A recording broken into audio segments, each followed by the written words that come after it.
Okay, welcome to our October meeting of the Iowa chapter of the National Space Society. I'm your guest speaker for today. I'm Dan Hoy, and I'm a NASA JPL Solar System Ambassador from Clive, Iowa, and I'm also the treasurer of our local chapter here. And so my topic for tonight is Asteroid Autumn, 3 missions and 3 targets. And for promotional purposes, NASA has identified this recent fall as Asteroid Autumn because there are 3 important missions that have had significant milestones over the period of just a few weeks. And so I'm going to talk a little bit about those 3 missions. And if we get a little bit of time at the end, I'll maybe sneak in an anniversary of a 4th mission that also has been talked about by NASA. So the missions I'm going to talk about today are OSIRIS-REx, Psyche, and Lucy. And I'll talk a little bit more about the first one, OSIRIS-REx, because it's wrapped up its mission and we have the most to talk about. And I had a chance to go to Littleton, Colorado for the landing of the sample in the Utah desert. So I'll talk about that as we go. We will hold questions till the end and discussion. I always make it clear that even though I'm a NASA Solar System Ambassador, I'm a volunteer and my views don't represent those of NASA. And also, I like to make it clear that I'm an enthusiast and not an expert. And often in a group like this, there are people that have insights and knowledge that I don't have. So I'm hoping that our discussion period is good. So let's get started. And first, I'll start with, sure it moves. I'll try it. There we go. There we go. So first, just a bit of grounding on asteroids and which ones we're talking about, because it does matter for these 3 missions. So we'll talk a little bit about where are they, what are they, and why do we care? So the first one, the first area we'll talk about is the one that most people know, and it's the main asteroid belt. So this is an area between Mars and Jupiter. It's about 100 million miles deep. It goes from about 100 million miles from Earth out to about 200 million miles from Earth. And people know this well as an area full of rocks and undeveloped planets. The largest one out there is called Ceres, and it's actually a minor planet or dwarf planet. It's about 650 miles across. And for people in Iowa, when I talk about them, I'd say if you could consider one edge of this asteroid being in Des Moines, the other edge would be in Denver, or looking at it in the other direction, the other edge would be in Detroit.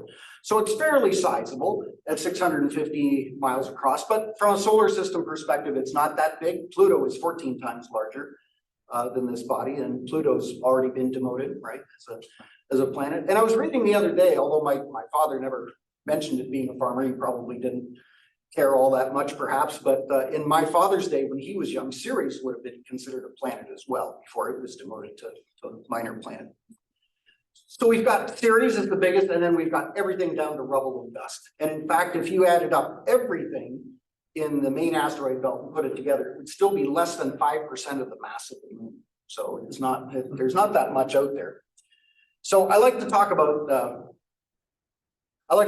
this next then, about science fiction versus science fact, because nearly every science fiction movie has some scene where people are going through the asteroid belt and they're trying to blast asteroids or dodge them and get out of the way.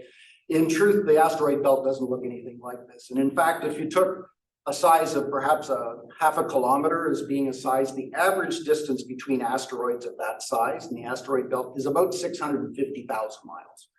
Or over twice the distance between the Earth and the Moon. So it's pretty sparsely populated. On the other hand, for taking spacecraft through this region, it is 100 million miles deep. So you have kind of an opportunity to run into something. And if you've ever seen pictures of the kind of damage that even grain-sized asteroids can do to spacecraft, it's still a hazard for sure. So the 4 largest asteroids, Ceres at about 650 miles, and then these next 3. After that, it does drop off pretty quickly. There are some other asteroids in the solar system which perhaps are less well known. The first group are a group of asteroids that have been kicked out of their orbits in the asteroid belt by some kind of gravitational effect, and they have actually orbit around the sun and sometimes back out to the asteroid belt. And those are the ones that could be of danger to Earth. These are the near-Earth asteroids. And so actually the first one I'm going to talk about, Bennu, that was visited by the OSIRIS-REx mission was a near-Earth asteroid, not one that's likely to hit Earth anytime in the next 100 years, but it is in that family. There's also a family of asteroids that trail Jupiter in its orbit by about 60 degrees and are in advance of Jupiter in its orbit by about 60 degrees. These are stable orbital points within Jupiter's orbit. And so it's thought that these were perhaps captured asteroids that came in from further out, got captured by Jupiter's gravity and are there. We'll talk about a mission that's going there today as well. And then this last family are called the Centaurs. Makes it look like they're dense as well. They're not. They're very scattered very far, and they kind of reside in this area outside Jupiter all the way out to Neptune. So that's a little bit about where they are. Why they're there is a matter of some speculation. And in fact, until kind of recently, it was even wondered whether other solar systems would even have asteroid belts. But I think there have been some discoveries by some of the space telescopes, including the James Webb, that have been finding some asteroid belts in other solar systems. But the general thinking is that when our solar system was first forming, Jupiter got a head start. And that probably makes sense to you because it is the largest. And so as it was starting to form, the outer planets had not yet started to form. So there really wasn't any gravitational pull to keep Jupiter out there. So it started spiraling in toward the sun. And as it did that, it wandered into the area where a planet was trying to form and either knock those out of that orbit or consume them. And then the outer planets started to form and it pulled Jupiter back out to where it is today, leaving nothing but this rubble in the asteroid belt. There was also a lot of other cosmic pinball going on here, and planets trading places and getting kicked out of our solar system. Was a very, very active period. So if you ever hear of this theory called the grand tack, that's what it refers to, is this early development of the solar system where bodies were changing places and going to different spots. Okay. So why do we care about asteroids? So for general reasons scientifically, the first is by studying the asteroids, we can learn about the evolution of our solar system and maybe all solar systems. We know they all started from large bodies of gas that eventually collapsed down, firing off a star, spinning faster and creating a shallow disk that ultimately led to the formation of planets. As far as some of the asteroids and our planet, one of the missions I'll talk about today, the Psyche mission, is a mission to a metal asteroid. And we don't have a very good concept of exactly how our Earth's core is made or what it's made of. We have some ideas, but we can't go there. It's too far. The temperatures are too high and the pressures are too high.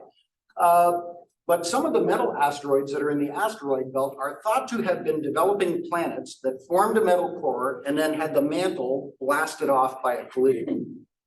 So we think if we can visit a metal asteroid, we can gain some insight into the development of our own planet. Third reason to study is for astrobiology. Scientists have a fairly strong feeling that a lot of the Earth and even carbon and some amino acids that came to Earth to start life here may have come from these bodies, either comets or some of these carbon-rich asteroids. And then finally, we're also interested from a planetary defense perspective of learning enough about where asteroids are, where they're going, and how they behave to know which ones could pose a risk to Earth at some point in time that we might want to take some kind of action.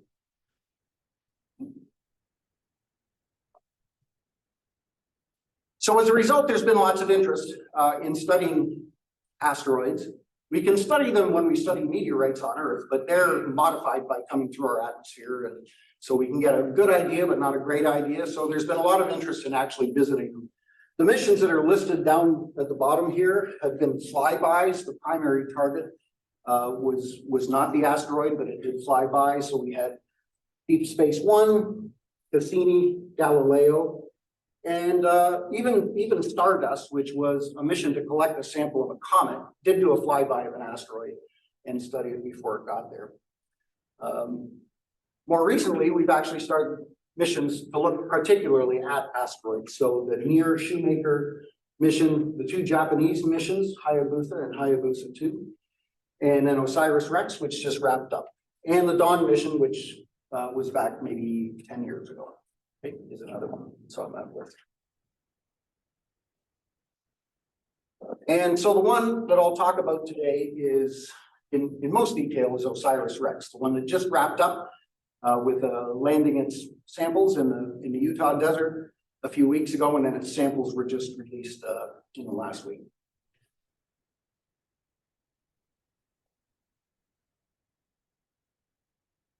And one of the reasons I'll talk about this one is I was pretty shocked and surprised to be selected as one of 12 people by Lockheed Martin to go to their facility in Littleton, Colorado as a social media influencer to be there during the landing. It was a new effort for Lockheed Martin. You've heard of NASA Socials before, where you can sign up if you're involved in social media and go partake in launches or other significant space events. This was Lockheed Martin's first attempt at this, and I was extremely happy to be chosen. And honestly, the weekend exceeded my expectations. So there we are. From what they told us, there were about 250 applicants, and about 50 that they said were kind of serious for selection. They got us down to 12, and then 2 got ill before they arrived. So I see some of you smiling out there, and You look like a chaperone. I smile. Even worse, I tell myself 3 of these people I could easily be their dad, and the rest of them I could be their grandfather. So it was an interesting trip for sure. And I think Jeff, who's pictured here in the back row, is actually online with us tonight, listening in. So Jeff, shout out to you. We had a great week out there, or a great weekend, I should say. Okay. So OSIRIS-REx.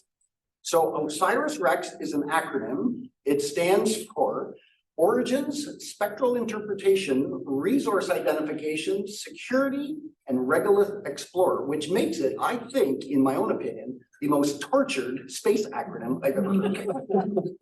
And a lot of them are, so it's tough competition, but at any rate, that's what OSIRIS-REx is about.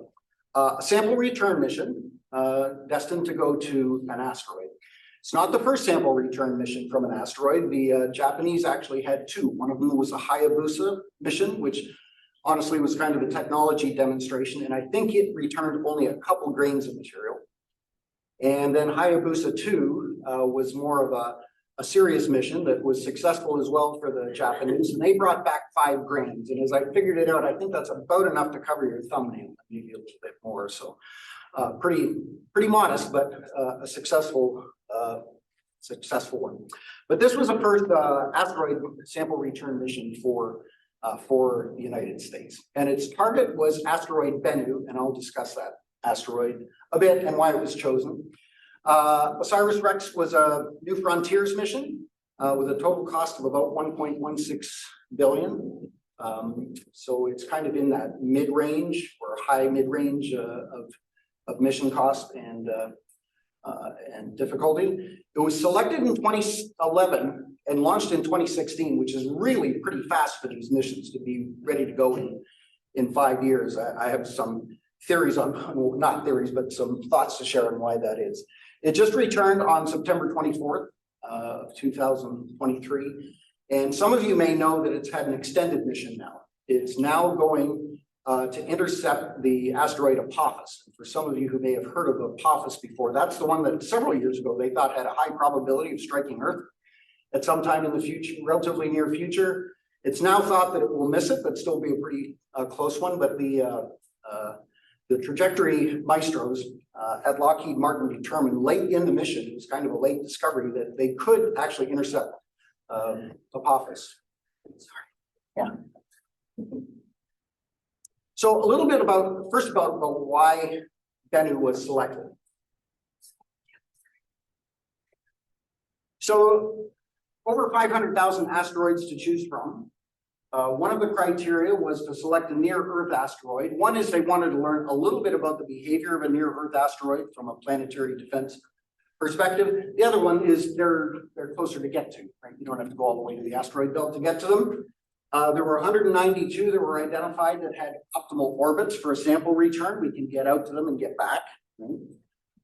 The next, they wanted a diameter of more than 200 meters. They wanted something with some semblance of gravity that they could orbit around it and study it during the mission. And out of those, there were only 5 that were carbon rich, and they wanted to visit a carbon rich one because that gives us some ideas about astrobiology and the structure of those. And then ultimately they selected Bennu. The major players in the mission were University of Arizona and their space organization, the Goddard Space Flight Center of NASA, and Lockheed Martin as a constructor. Yeah. Just a quick question for those who may be wondering. Yeah. How do they know if an asteroid is carbon rich? So they can use that using spectroscopy. They can, look at the reflected sunlight and measure the spectrum of that and get an idea. Yep, good question. And then you can see lots of other players in there. I will mention a couple. They did have lots of consulting from the Japanese Space Agency. And they did have one instrument provided by the Canadian Space Agency. And so if you've heard that those 2 space agencies get part of the sample that came from Bennu, that's the reason. That's kind of their prize for having participated in the mission. Okay, so a little bit about Bennu. And I put this photograph here because prior to OSIRIS-REx arriving there, that's all we knew about the appearance of Bennu. It's just from some Earth-based radar information. Relatively recent discovery. It was discovered in 1999, and it's about 1/3 of a mile across. It's always difficult to give a size on these because they're not regularly shaped, but think of about a mile across or 1,600 feet. It is a near-Earth asteroid. It was, although I'd be interested if people have read differently because I've read different numbers, it was about 200 million miles away from the sample. It's not where it is now. It's not where it was when it was launched, but that's about how far it was when it was sampled. And it is one of these carbonaceous asteroids. Okay. The spacecraft itself, built by Lockheed Martin at about $558 million out of the total mission cost of about 1.1. They leveraged a lot of technology, and I suppose maybe all of the folks that build spacecraft do this, but I think they're particularly keen of reusing technology. For instance, a lot of their communication satellites that they build for commercial space, they put on a common bus. The box is the same, and they just add different things to it. And the same was true here and I think this is one of the reasons why they were ready to go in 5 years. The propulsion system, navigation system, communication system, all was used before. And even the sample return capsule, which you can kind of see mounted here, is the same sample return capsule that was used in the Stardust mission. And in the Stardust mission, they went out to a comet and they captured some samples of materials coming off its tail. Now, you can see this mission uses an arm with kind of a little vacuum cleaner. It's like a stick vacuum to collect the sample. In the Stardust mission, they use this stuff called aerogel. And I have a sample of it up here if you want to come and see it later. It's really interesting. It's a carbon or silicon-based compound, but it's 99% air. It's just extremely light. And they use this to capture particles of the comet. Mid-sized spacecraft, about 8 by 8 by 10 feet, so about the size of a minivan, I suppose, or somewhere in there. 20 foot with the solar panels extended, about a ton dry, and about 4,600 pounds loaded with fuel. It was a monopropellant hydrazine, which is used a lot in spacecraft. And it was launched with an Atlas 5 version 411. And the only reason I even talk about that is I think that's an interesting configuration for the Atlas 5 because it's a 4-meter wide fairing with 1 second stage and 1 side booster. So it's kind of a weird looking thing with just a central core and 1 side booster sticking there that has its exhaust pointed in the same direction as the main exhaust. So kind of a crazy one, I think. Instruments on board, won't go through the acronyms, but it had 3 cameras. Some for imaging and studying the asteroid, and some for helping to guide and assess the success of the sampling. So some were for sampling and some were for study. It had a laser altimeter to help not just measure how far away it was and guide a lot of the activity, but also help figure out the topography, right, of the asteroid.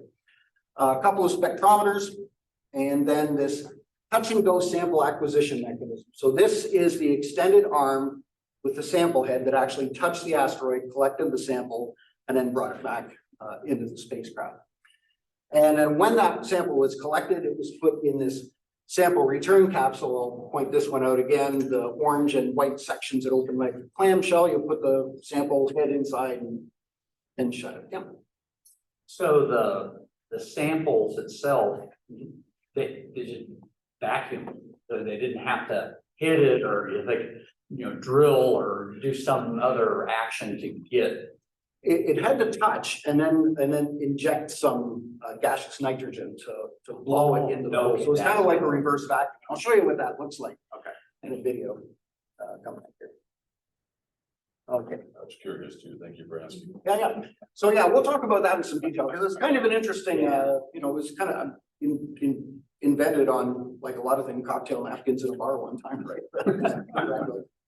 So overall, the mission profile was about 2 years to get to Bennu.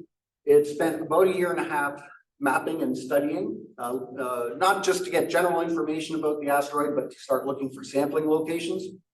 It accomplished the sampling, stayed there for about another 8 months to do some further study, 17 months to get back. So its total duration is just a touch over 7 years. And so this is what they discovered.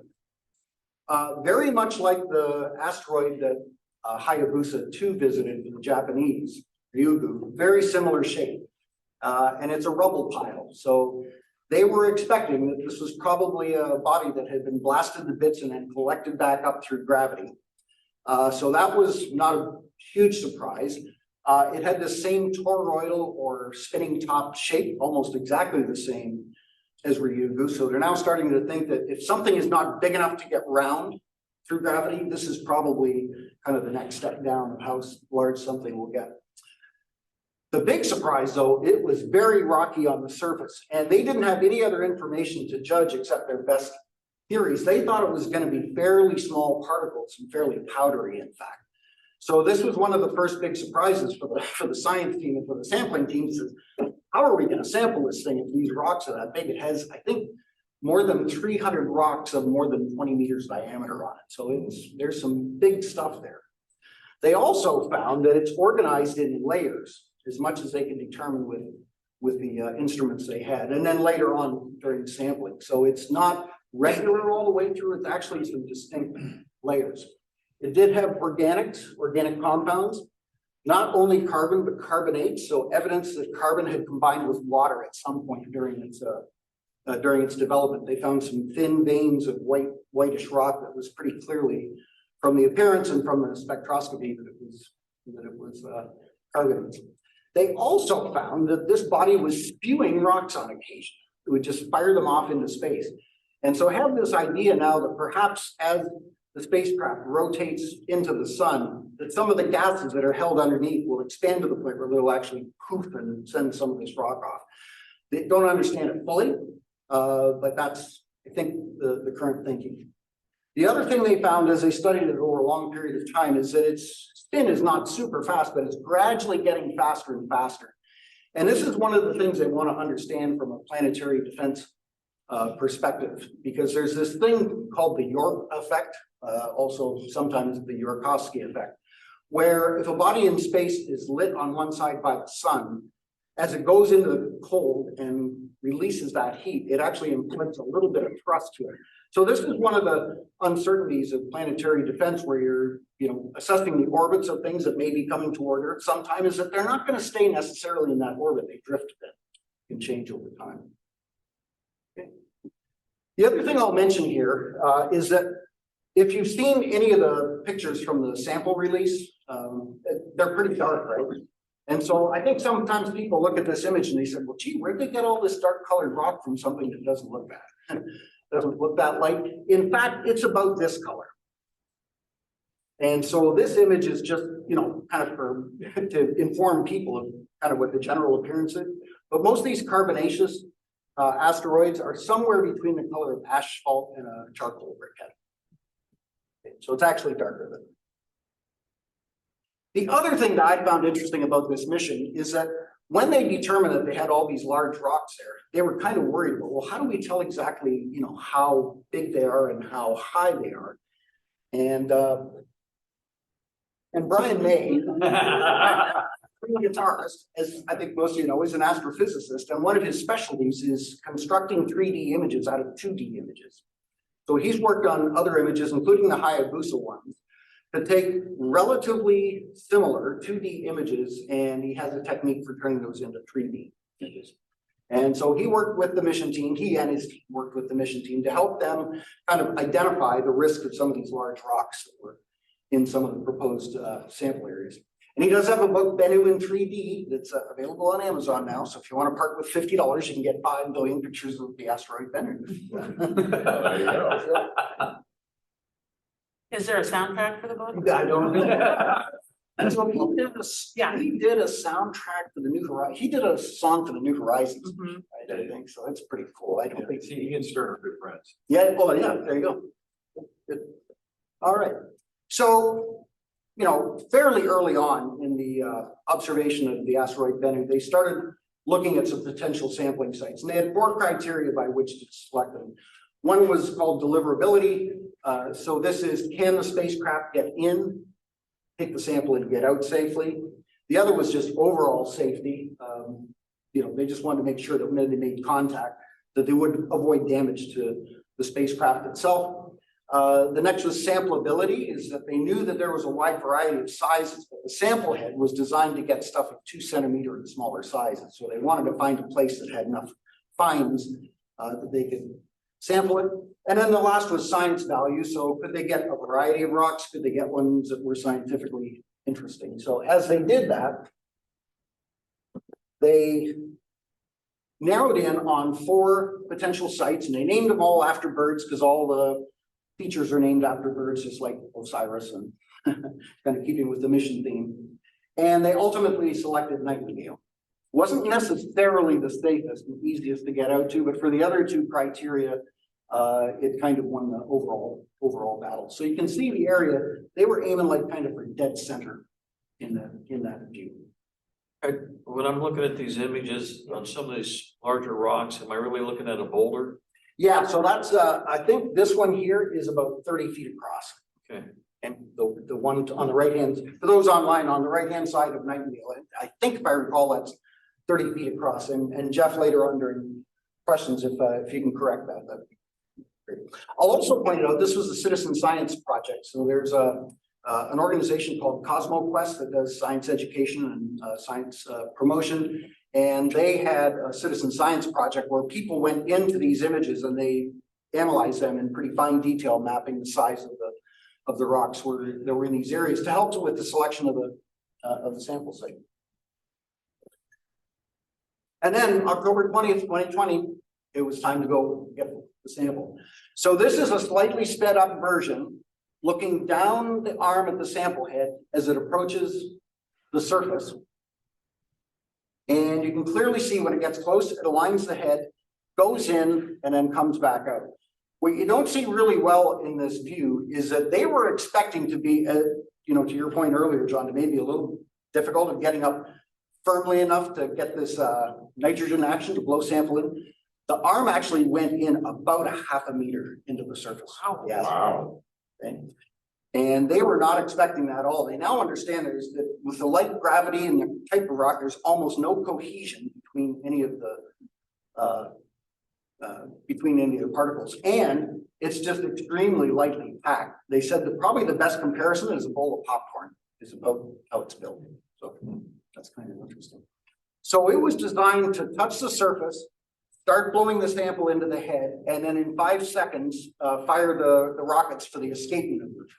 And it's just lucky that they did that after 5 seconds. It probably would have kept going on into Bennu even further. It took almost 20 seconds between the time it hit the surface, between the time it was fully backed out. So, Wow. so an adventure. Yeah. Yeah. Yeah, core sample. So they're very excited about this actually, because now they've got access to rocks that haven't been impacted by cosmic rays, right? So they've got some really true, pristine, unaltered material. So that's going to be a value. So this is what happened. This is what happened when it hit this graphic. So you can see it blew this nitrogen gas in, opened a mylar flap, and then deposited the sample as the rest of the gas went out of filter and outside. So it just dropped all of the material in these areas. Kind of like a Roomba. Like a remote. Well, That's what it is. Literally, they stole us tonight. tonight. Yeah. Kind of like using those controllers from an Xbox on the Titan side. yeah, right, yeah, right in Who? Too soon? Too soon. there. So the idea was that after they collected the sample, they were gonna extend the arm and they were gonna rotate the spacecraft a couple of times to estimate the weight by comparing the momentum of that spin to an earlier spin they had done with an empty sample head, which is kind of an interesting scientific method to estimate. But when they extracted the head and they looked at it with their camera, it was leaking sample. You can kind of see the samples leaking out.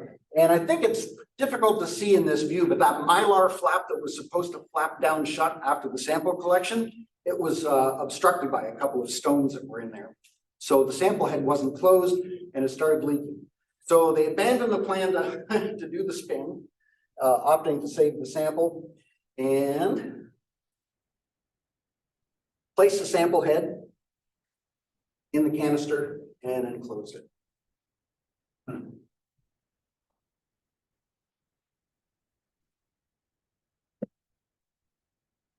So now we jump all the way to September 24th, 2023 and the landing. So the landing process, this is what I've had a chance to kind of observe from their mission control in their facility in Littleton, is at a distance of about 63,000 miles from Earth, the spacecraft ejected the sample capsule, pointed it at the right spot for re-entry, and gave it a spin of about 13 RPMs.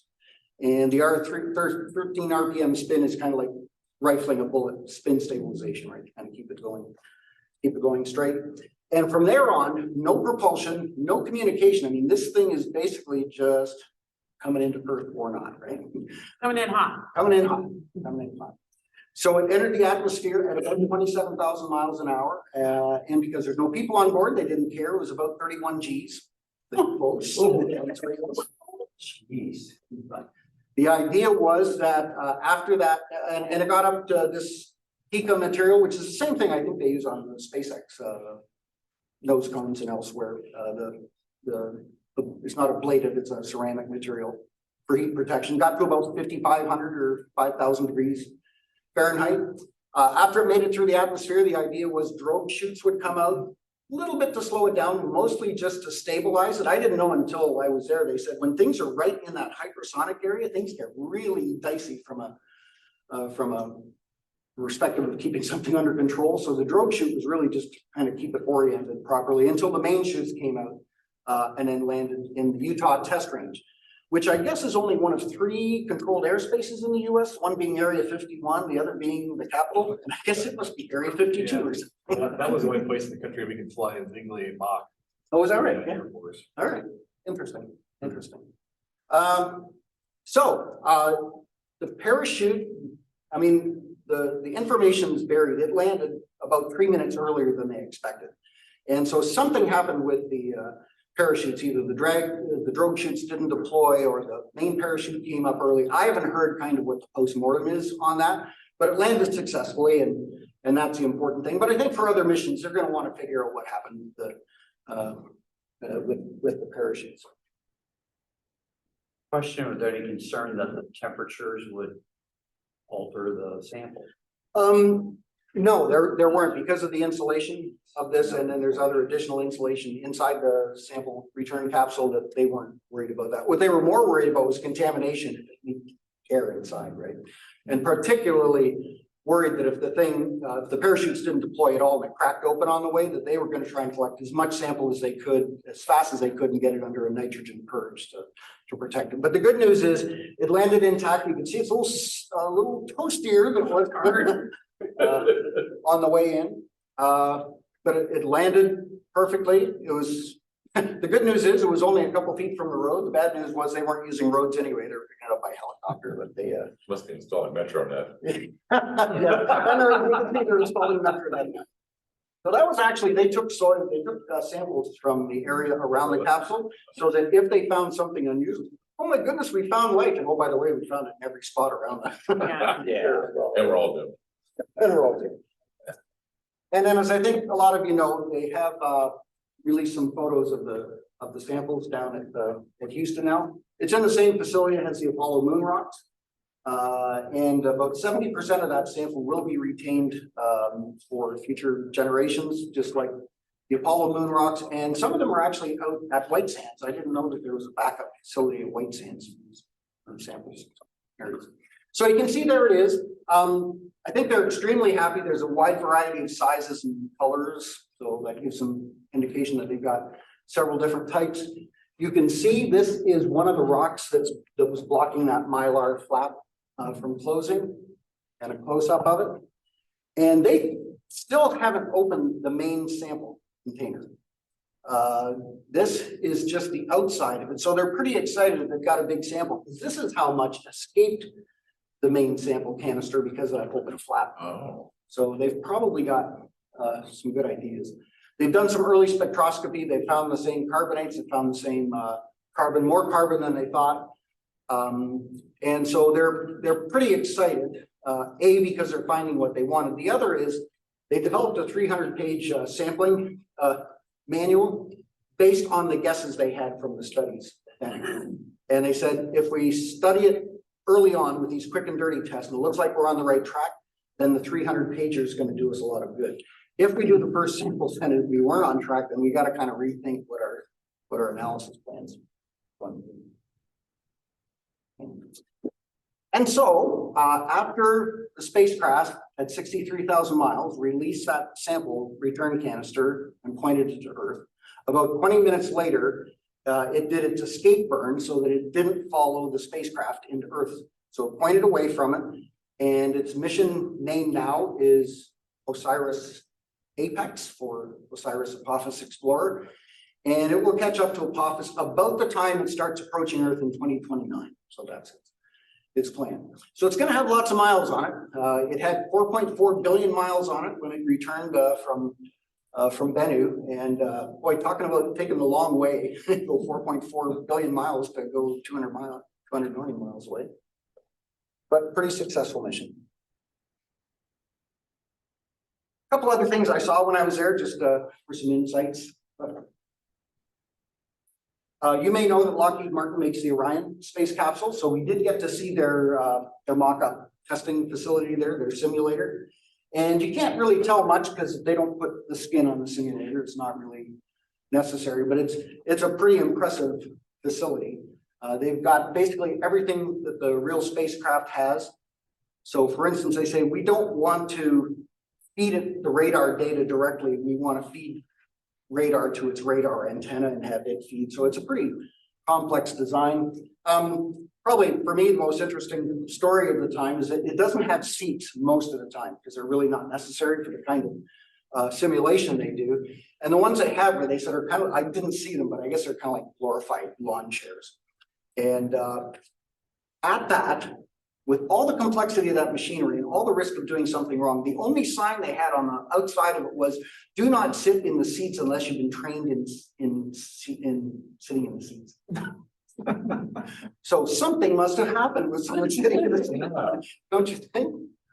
So anyway, the other thing is that they had the Artemis crew in there recently to do some work in the simulator, and Jeremy Hansen, is he the one from Canada? Yeah. He's about 6'4", and so this was the first time I think he's been in simulator seats there, and it's clear that they're going to have to build him a seat for him because he's too big for the ones that they have.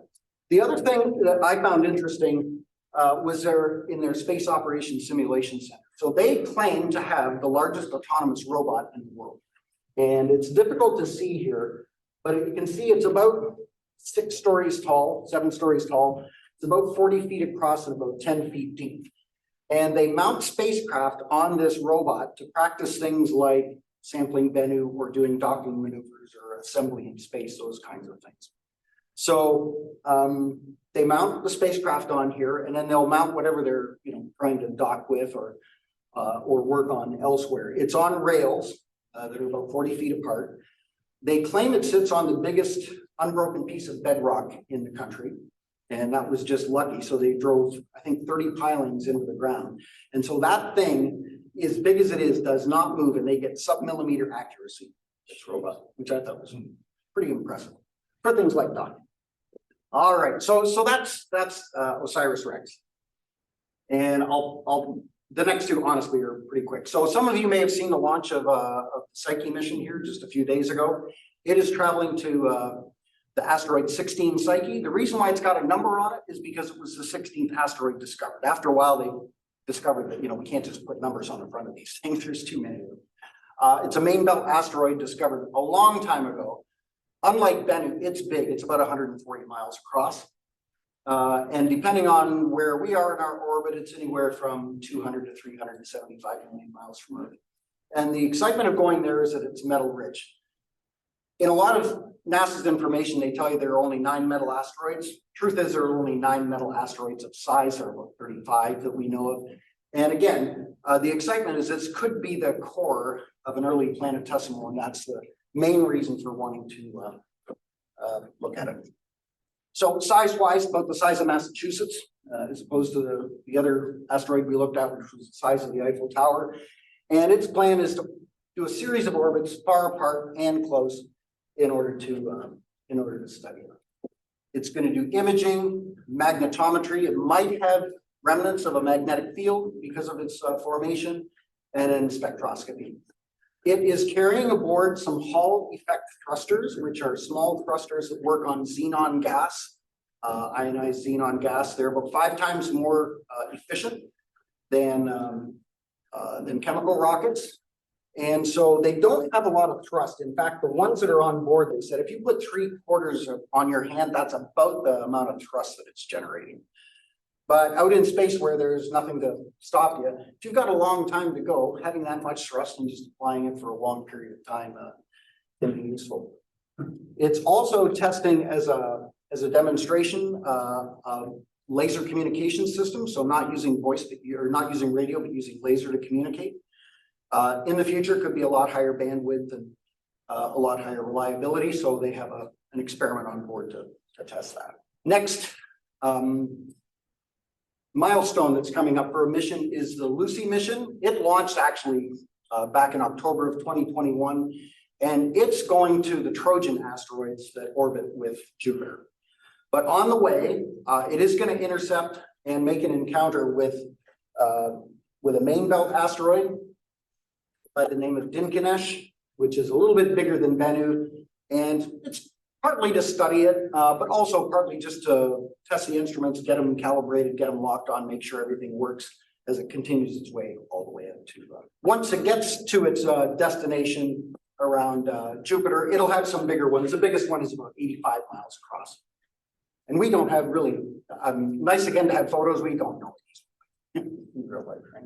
And then the very last one I'll mention, and we'll wrap up, is it's also the first anniversary of the DART mission's interception of small moonlet dimorphos. So this was a mission NASA had a couple of years ago to look at planetary defense, and could you use what's called a kinetic impactor with enough time to take some spacecraft, knock it into an asteroid, and knock it off target so it wouldn't hit Earth. So they found a very small moonlet that was rotating around a pretty small asteroid, so about the right size, and they launched this spacecraft, which I think was about the size of a dishwasher probably, or a kitchen range, along with a small CubeSat that they let go just before the impact, smacked into the small asteroid, studied it with Earth-based telescopes, space telescopes, and this CubeSat, and determined that they were successful not only in hitting it, but moving it off course. I think their big surprises when they hit it, created a huge poof of material. And there was maybe some original thinking that says, well, gee, they kind of blunted the impact by doing that. But they said, no, actually, that probably made it deflect more, because when that material came off, it's kind of like if you were on a frictionless railway car throwing rocks out the back, right? That produces thrust. So it's the first anniversary of that mission.